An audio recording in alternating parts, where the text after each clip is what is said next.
T'as déjà dit oui alors que ton corps et ta tête criaient non? Ce petit serrement dans la poitrine quand on accepte un truc qu'on ne veut pas faire. Ce demi-sourire, ce pas de souci qu'on lâche alors qu'à l'intérieur, on a juste envie de dire non.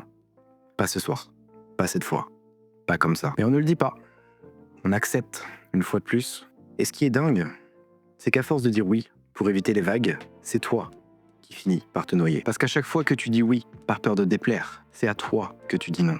Dire non, c'est pas juste poser une limite, c'est choisir qui tu veux être. C'est refuser de faire de ta vie un espace de compromis permanent entre ce que les autres veulent et ce que tu désires vraiment. Aujourd'hui, on va parler de ces peurs qu'on a tous. Cette peur de décevoir, de faire mal, de perdre l'amour de l'autre, mais aussi ce moment magique, ce basculement où tu reprends le pouvoir, simplement en apprenant à dire non. Bienvenue à toi dans cet épisode de podcast Vie en mouvement. Je m'appelle Alan, je suis coach sportif et de mindset en ligne depuis plus de 4 ans. Ma mission est d'aider le plus de personnes possible à trouver leur équilibre de vie. Un équilibre qui passe par le mouvement, une alimentation saine, mais aussi et surtout par le plaisir. Le tout en évitant de tomber dans les extrêmes. Pas de régime, pas de frustration, pas d'effet yo-yo avec ton poids. Simplement une approche humaine, durable et réaliste, afin que chacun puisse se sentir bien, sexy et confiant avec son corps et son image. Ici, on parle de sport, d'alimentation, de développement personnel, de philosophie et de psychologie. Pas pour devenir parfait, mais pour ne plus jamais avoir à se sentir prisonnier de son propre corps, comme j'ai pu l'être pendant des années. Ensemble, construisons nos vies en mouvement. Partie 1. Pourquoi est-ce si difficile de dire non? J'ai longtemps cru que c'était une question de politesse, de gentillesse, de savoir-vivre. Mais c'est bien plus profond que ça. C'est dès les premières années de nos vies que ça arrive. Quand tu n'étais encore qu'un enfant, on t'a appris à faire plaisir, à être sage, à partager, à ne pas faire de caprices. Tu voulais pas prêter ton jouet, on te disait de ne pas être égoïste. Et où on te disputait. Tu ne voulais pas aller te promener, car tu préférais regarder Harry Potter à l'école des sorciers. On t'a dit, allez, fais un effort, tu n'as pas le choix de toute façon. Très tôt, tu as intégré que ton non était une faute sociale. Tu disais non, on te reprenait, ou on t'y contraignait. Alors que si tu disais oui, on te souriait. L'ambiance était plus agréable, et in fine, tu croyais qu'on t'aimait un peu plus à chaque fois. Et tu sais ce qui se grave dans nos cerveaux à ce moment-là? Si je veux être aimé, je dois dire oui. Alors, tu deviens ce gamin gentil, puis cet ado arrangeant. Et enfin, cet adulte ultra disponible. Toujours là pour les autres, toujours prêt à aider, toujours souriant. Mais à quel prix? Je te donne une scène que t'as sûrement déjà vécue. On te propose de sortir, un soir où t'es totalement rincé. T'as besoin de calme, de repos, de solitude. Mais tu dis oui, parce que t'as peur. Peur qu'on te dise t'as changé. Ou peur d'être le ou la seule de ton groupe de potes à ne pas aller boire ce verre. Parce que t'as cette petite voix dans ta tête qui te dit ils vont penser que t'es chiant. Ou peut-être que si je refuse de sortir, ils arrêteront de m'inviter. Ou si je ne suis pas là, ils parleront peut-être dans mon dos. Bon, si tu penses ça, tu devrais peut-être changer de groupe d'amis, mais c'est un autre sujet. Alors tu dis oui. Non pas pour toi, mais par peur des autres, par peur de déplaire, de passer pour le relou, ou d'être jugé. C'est ce qu'on appelle la pression sociale. Ce mécanisme invisible, mais qui influence tous les jours nos comportements. Un autre exemple, tu es à ton bureau, et ton boss arrive en te demandant si tu peux t'occuper de ce dossier. Ça ne te tente pas vraiment, t'es déjà sous l'eau, mais tu dis oui, parce que t'as peur de passer à côté d'une opportunité, parce que tu as peur de baisser dans l'estime de ton responsable, parce que tu veux prouver que tu es capable, parce que tu n'oses pas poser un cadre. Et le pire dans tout ça, c'est que dans la plupart des situations, personne ne te force vraiment. Tu te forces toi-même. Tu te mets la pression tout seul. Parce que tu crois encore que refuser, c'est être moins bien, moins aimé, moins utile, moins gentil, moins fort. Personnellement, une chose qui m'a énormément aidé à oser, à dire non plus souvent, c'est quand j'ai réalisé que je n'étais plus un enfant, que je n'étais plus contraint d'obéir et de me plier aux attentes des autres. Désormais, nous sommes des adultes. On peut choisir ce qui est bon ou pas pour nous, pour notre santé, physique et mentale. Nous sommes responsables de nos choix, de nos actes et de la personne que nous souhaitons incarner. Refuser, c'est se respecter. C'est être clair avec qui nous sommes. C'est être aligné avec soi-même. Et malheureusement, plus tu dis oui par peur, plus tu t'éloignes de la personne la plus importante de ta vie, c'est-à-dire toi. Alors pose-toi cette question. Combien de fois ai-je dit oui pour éviter le malaise? Et combien de fois ensuite j'ai ressenti le malaise en moi? Cette peur de dire non, c'est préférer éviter un conflit potentiel à l'extérieur, quitte à déclencher une guerre à l'intérieur. Mark Manson a écrit dans son livre The Subtle Art of Not Giving a Fuck. S'en foutre ne veut pas dire être indifférent. Ça veut dire être à l'aise avec le fait d'être différent. Dire non, c'est oser cette différence-là. C'est être vrai quand tout le monde porte le masque de l'amabilité. Partie 2. Le prix à payer quand on ne dit jamais non. Dire oui par automatisme, ce n'est pas juste une histoire de pression sociale ou de trahison envers toi-même. Ça, on va dire que c'est juste les effets sur le court terme. Mais plus tu vas répéter cet automatisme dans le temps, plus les conséquences seront dangereuses pour toi et ta personnalité. Parce que quand tu dis oui alors que c'est non, tu ne donnes pas trop.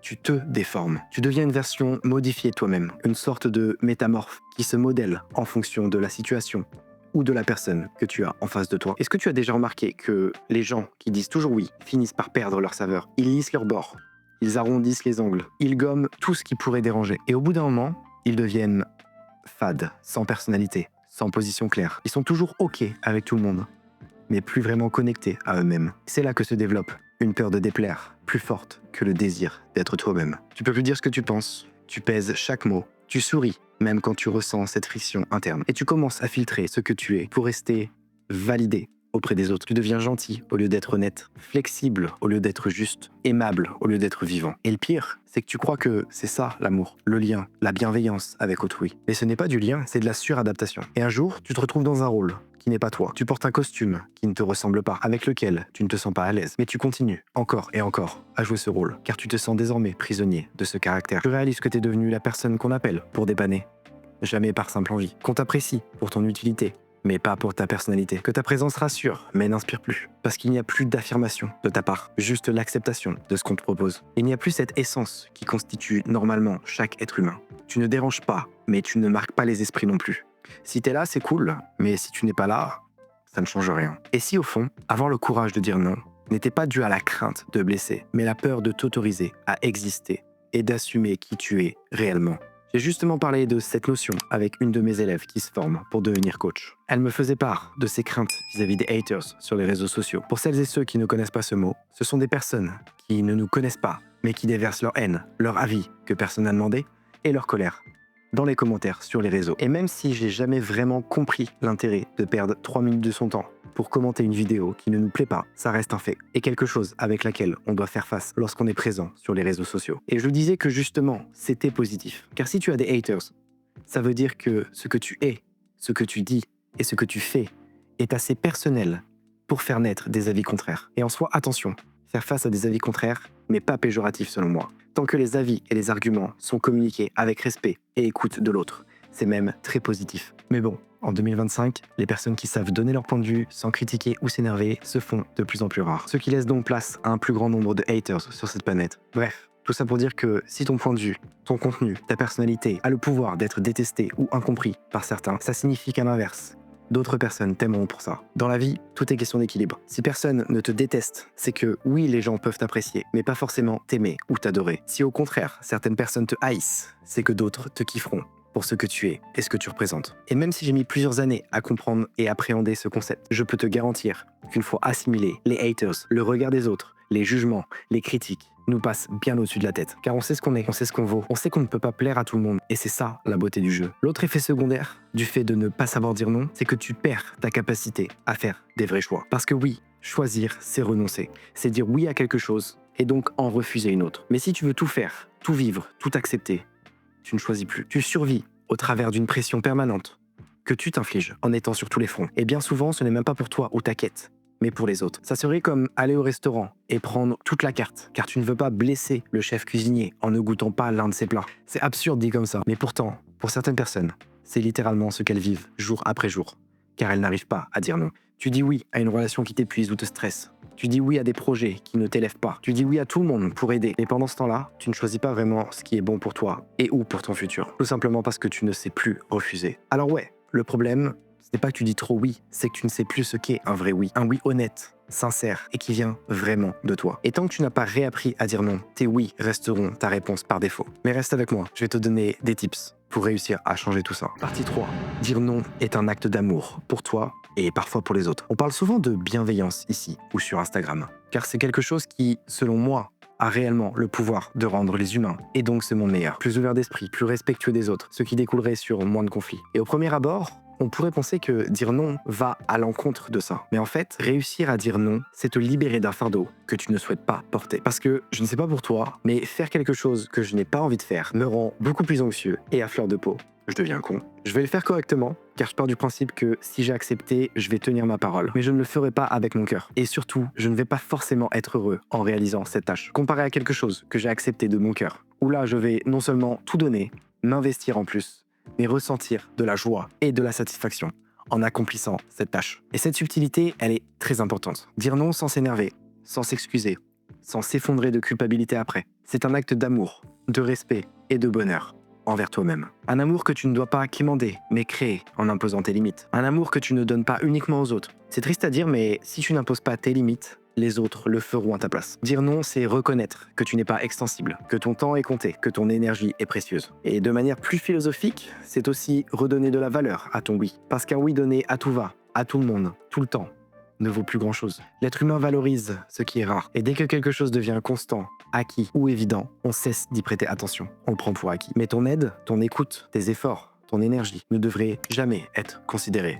comme allant de soi. Dire non, c'est dire « je me considère, je me vois, je ne m'abandonne plus ». Et non, ce n'est pas égoïste, c'est même l'inverse. Parce que quand tu te respectes, tu montres aux autres comment te respecter. Et ça, c'est l'une des bases d'une vie alignée et épanouie. Ensuite, dire non, c'est parfois un acte d'amour pour l'autre. Pas dans le sens « je te repousse », mais dans le sens où je te traite comme un adulte. Un non posé, c'est une preuve de respect. C'est dire « je sais que tu peux encaisser un refus ». C'est refuser de jouer au sauveur, comme j'ai pu le faire pendant bien trop longtemps. C'est arrêter de biberonner des relations à coups de oui par pitié pour l'autre, ou oui par peur de décevoir. Tu ne l'abandonnes pas, tu le considères comme capable, tu le responsabilises. Et c'est là qu'on touche à la vraie bienveillance. Pas la bienveillance bisounours, mais celle qui permet de construire des relations saines et respectueuses avec les personnes qui t'entourent. Mais justement, connais-tu la différence entre la bienveillance et la bientraitance? On entend ces mots un peu partout, et pourtant je suis persuadé que certaines personnes ne savent pas vraiment la différence entre ces deux notions. Alors je t'explique. La bienveillance, ce n'est pas être gentil, ce n'est pas ne pas faire de vagues, ce n'est pas toujours dire oui pour ne blesser personne. La bienveillance, c'est la capacité à vouloir le bien de l'autre, sans se renier soi-même dans le processus. C'est la clarté,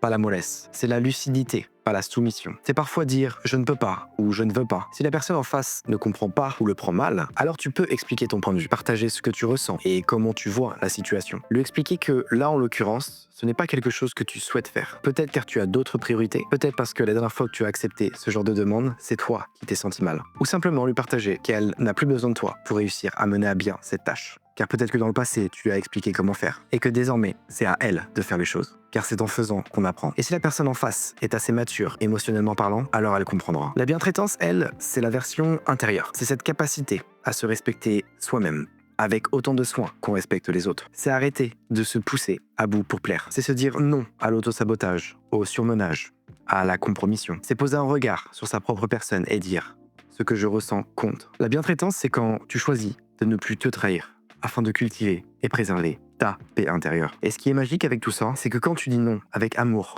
calme et ancrage, les autres le sentent. Ils sentent que ton non n'est pas une barrière, mais une vérité, une confiance, une sécurité. Parce qu'au fond, on n'a pas besoin de gens qui disent oui à tout. On a besoin de gens vrais, alignés, présents, sincères et dignes de confiance. Des gens dont le non est clair et dont le oui devient précieux. Alors oui, dire non est un acte d'amour, un amour sincère et véritable. Et c'est peut-être ça, le début d'une vraie relation avec les autres, mais également et surtout avec soi-même. Parce qu'à la fin, dire non, c'est pas être dur et être sincère, c'est être courageux, c'est être entier. Et dans un monde où tout le monde dit oui pour se faire aimer, celui qui sait dire non avec calme et assurance devient magnétique. Partie 4.